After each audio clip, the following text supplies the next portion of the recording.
বন্ধুরা, রাজ্যের এসএসকেএমএসকে পার্শ্ব শিক্ষক সমগ্র শিক্ষার এমপ্লয়িজ আপনারা সকলেই জানেন, লাস্ট এক মাস ধরে রাজ্যের বিভিন্ন সংগঠনের পক্ষ থেকে পজিটিভ নিউজ, পজিটিভ বার্তা, পজিটিভ আপডেট আপনারা শুনেছেন। সোমবার 9 তারিখ থেকে ফ্রাইডে পর্যন্ত ভাতা বৃদ্ধির একটা হাওয়া ছিল, আপনারা সকলেই জানেন যে ঘোষণা হতে পারে। আমাদের লাস্ট প্রতিবেদনে আজকে আমরা জানিয়েছিলাম যে আজকে না বিজ্ঞপ্তি না ঘোষণা, দুটিরই চান্সেস অত্যন্ত কম আছে। 99.99% আমাদের প্রেডিকশানে আমরা জানিয়েছিলাম যে চান্সেস নেই, 0.1% চান্স আছে, হলে হতেও পারে, কিন্তু গ্যারেন্টি খুবই কম। আজকে যে বিষয় নিয়ে আমাদের আলোচনা, যেহেতু শুক্রবার সপ্তাহের শেষ দিন, ওয়ার্কিং ডে শেষ, এরপর আবার সেই সোমবার, আমাদের কাছে বন্ধুরা বেশ কিছু তথ্য, বেশ কিছু ইনফরমেশন এই মুহূর্তে এসছে এবং আমরা মনে করলাম এই বিষয়টি আপনাদের জানানো দরকার। তার কারণ আমাদের যারা রেগুলার অডিয়েন্স আছেন, যারা রেগুলার এই চ্যানেলকে ফলো করেন, ট্রাস্ট করেন, তাদের জন্যই আমাদের ভিডিও করা। তো বন্ধুরা, যে আপডেট এসছে, দেখুন দুটি প্রশ্ন, সবচেয়ে ইম্পর্টেন্ট প্রশ্ন এবং যেটা আপনারা জানতে চাইছেন যে আর কবে তাহলে ভাতা বৃদ্ধির ঘোষণা বা জিও প্রকাশ হতে পারে এবং এই মুহূর্তে কী স্ট্যাটাস রয়েছে। এবং আরেকটা বড় প্রশ্ন, সেটা হচ্ছে যারা যারা মোটামুটি মাইন্ডে অ্যাকসেপ্ট করে নিয়েছেন যে হ্যাঁ ভাতা বৃদ্ধি হচ্ছেই, তাদের মনে আরেকটা প্রশ্ন উঠতে শুরু করেছে যে ভাই কত টাকা বাড়তে পারে, প্রাইমারি কত, আপারে কত, স্পেশাল এডুকেটরদের কত, শিক্ষাবন্ধুদের কত, এসএসকেএমএসকে যারা রয়েছেন তাদের বাড়বে কি না, যারা 60 ইয়ার চুজ করে বসে আছেন তারা পাবেন কি সেই ফেসিলিটি, যারা 65-তে চলে গেছেন তাদের কি অবস্থা। মানে এই একাধিক প্রশ্ন এই মুহূর্তে ঘুরপাক খাচ্ছে সকলের মনের মধ্যে। বন্ধুরা, আমাদের কাছে যে আপডেট এসছে, সমস্ত কিছু রেডি, সব ওকে আছে, কিন্তু ঘোষণা করার যিনি ঘোষণা করবেন, যার নেতৃত্বে ঘোষণা হবে, বা এতদিন পর্যন্ত রাজ্যের যে কোনো ডিপার্টমেন্টের ভাতা বৃদ্ধির বিষয় নিয়ে যিনি ঘোষণা করেছেন, তার নাম রাজ্যের মুখ্যমন্ত্রী মমতা বন্দ্যোপাধ্যায়। দেখুন, পশ্চিমবঙ্গ সরকারের ভাতা বৃদ্ধির 3টে স্টাইল আছে, 3টে স্টাইলে রাজ্য সরকার ভাতা বৃদ্ধি করে। আমরা সমগ্র শিক্ষার এক্সাম্পল পরে আপনাদের জানাবো। 3টে রাজ্যের মুখ্যমন্ত্রীর নবান্নের সভাঘর থেকে প্রেস কনফারেন্স করে ঘোষণা করা। দ্বিতীয় নম্বর স্টাইল হচ্ছে কোনো প্রোগ্রাম, কোনো বড় event like Netaji indoor stadium, like Nazrul মঞ্চের কোনো সভা, বা আদার্স কর্মচারীদের নিয়ে সম্মিলিত কোনো প্রোগ্রাম করা হলো কোনো ইনডোর বলুন বা আউটডোরের কোনো সভাতে, সেখান থেকে ঘোষণা করা। এবং থার্ড স্টাইল হচ্ছে একদম গোপনীয়ভাবে চুপিসারে হঠাৎ করে ফিনান্স ডিপার্টমেন্টের ওয়েবসাইট বা যে দপ্তরের ভাতা আছে সেই দপ্তরের ওয়েবসাইটে ভাতা বৃদ্ধির বিজ্ঞপ্তি প্রকাশ করে দেওয়া। এই 3টে স্টাইলে আপনার বিভিন্ন কর্মচারীদের ভাতা বৃদ্ধির ঘোষণা পশ্চিমবাংলায় করে থাকে রাজ্যের মুখ্যমন্ত্রী মমতা বন্দ্যোপাধ্যায়। তো বন্ধুরা, এই মুহূর্তে যেটা আপডেট আমাদের কাছে, দেখুন পশ্চিমবঙ্গ সরকার বর্তমানে বিভিন্ন প্রেশারে জর্জরিত রয়েছে, যেগুলো বাস্তব ফ্যাক্ট, সেগুলো না বললেই চলে না, এবং সেগুলো রেফারেন্স আপনাদেরকে নিতেই হবে। 25% ডিএর যে রায় হয়েছে সুপ্রিম কোর্ট থেকে, রাজ্যের বাঁচার কোনো রাস্তা নেই, পালাবার কোনো পথ নেই, রাজ্যে দিতেই হবে।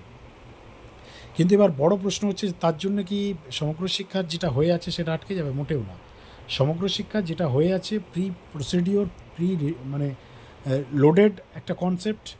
অলরেডি কোন ফান্ড থেকে এই টাকা দেওয়া হবে, কোথা থেকে রাজ্য সরকার এই খরচাটা করবে, সমস্ত কিছু রাজ্যের মোটামুটি চিন্তাভাবনা বা অর্থ দপ্তর সেগুলো ভেবে রেখেছে। এবার যেটা খবর আছে বন্ধুরা আমাদের কাছে, সেটা হচ্ছে ভাতা বৃদ্ধির ঘোষণা আজ হোক, কাল হোক বা 1 মাস পরে হোক, ভাতা বৃদ্ধি লাগু হবে আপনার 1 এপ্রিল থেকে। 1 নম্বর রিপোর্ট, ফিনান্সিয়াল ইয়ারের যে প্রথম মাস এপ্রিল, সেখান থেকেই সমগ্র শিক্ষার যারা শিক্ষক রয়েছেন তাদের ভাতা বৃদ্ধি হবে। দ্বিতীয়ত রিপোর্টিং আমাদের কাছে যেটা এসছে, পার্শ্ব শিক্ষকদের ভাতা বৃদ্ধির বিজ্ঞপ্তি সব থেকে আগে প্রকাশ হওয়ার সম্ভাবনা রয়েছে। তারপরে আদার্স কোনো ডিপার্টমেন্টের বিজ্ঞপ্তি প্রকাশ হতে পারে বা সম্ভাবনা নেই বললেও চলে আর কি।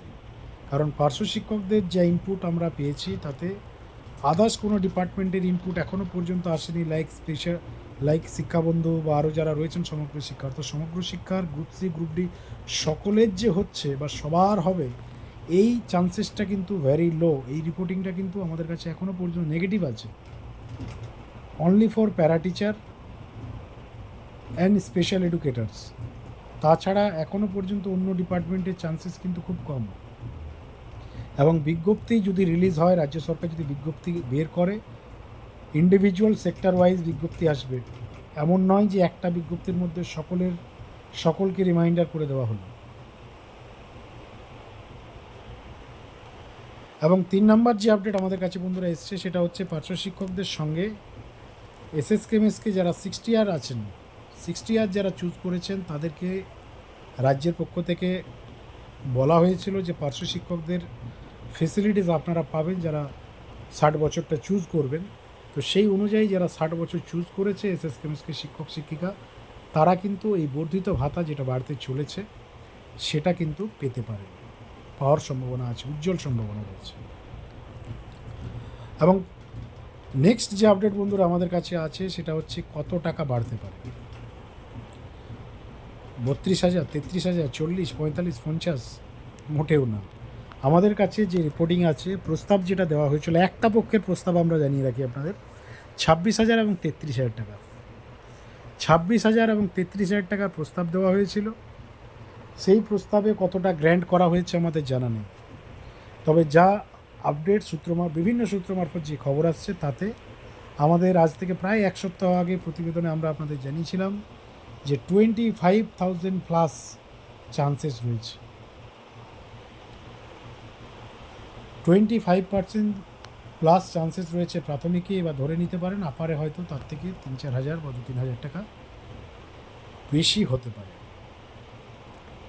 এবার কবে হবে এই জিও প্রকাশ, কতদিনে হবে? দেখুন, এই খবর, এই বিষয় নিয়ে যদি একদম সত্য কথা আপনারা শুনতে চাইছেন তাহলে আপনাদের জানিয়ে রাখি, এই কবে হবে সেটা একমাত্র রাজ্যের মুখ্যমন্ত্রী, মুখ্য সচিব তাদের হাতে রয়েছে যে তারা এটা কবে পাবলিশ করবেন। এবং তার সঙ্গে রাজ্যের অর্থ সচিব যিনি আছেন তার কাছেও এই রিপোর্টিং রয়েছে। কিন্তু ফাইনাল সিদ্ধান্ত যেটা নেবেন সেটা হচ্ছে রাজ্যের মুখ্যমন্ত্রী মমতা বন্দ্যোপাধ্যায়। তিনি কিভাবে ঘোষণা করবেন, কি মাধ্যমে ঘোষণা করবেন, সেটা একমাত্র তার কাছেই, তার হাতেই রয়েছে। অর্থাৎ পুরোটা রাজ্যের মুখ্যমন্ত্রী মমতা বন্দ্যোপাধ্যায়ের হাতে রয়েছেন, তার ইচ্ছাতেই ঘোষণা হবে। সে নবান্ন থেকে হতে পারে, কোনো সভা থেকে হতে পারে, আবার উইদাউট সভাতেও হতে পারে। কিন্তু আমাদের কাছে যা রিপোর্টিং তাতে যেহেতু পার্শ্ব শিক্ষকদের মেটার একটা ভোট কেন্দ্রিক মেটার, বহুবার পার্শ্ব শিক্ষকরা রাস্তায় নামে এবং একটা ইস্যু তৈরি করা হয় যে পার্শ্ব শিক্ষকদের সঙ্গে রাজ্য বঞ্চনা করছে, বেতন ভাতা ঠিকঠাক দেয় না, যার ফলস্বরূপ আমাদের যা রিপোর্টিং তাতে ঘটা করে হয়তো সম্ভাবনা রয়েছে এই ভাতা বৃদ্ধিটা করার। তো বন্ধুরা, এই সমস্ত বিষয় নিয়ে আপনাদের কি প্রতিক্রিয়া অবশ্যই লিখে জানাবেন, এবং খুব শীঘ্রই আরও বেশ কিছু তথ্য আমাদের কাছে এসছে, আমরা সেগুলো আপনাদের নিয়ে আসবো আমাদের নেক্সট প্রতিবেদনে। চোখ রাখবেন, সকলে ভালো থাকবেন, সুস্থ থাকবেন, ধন্যবাদ।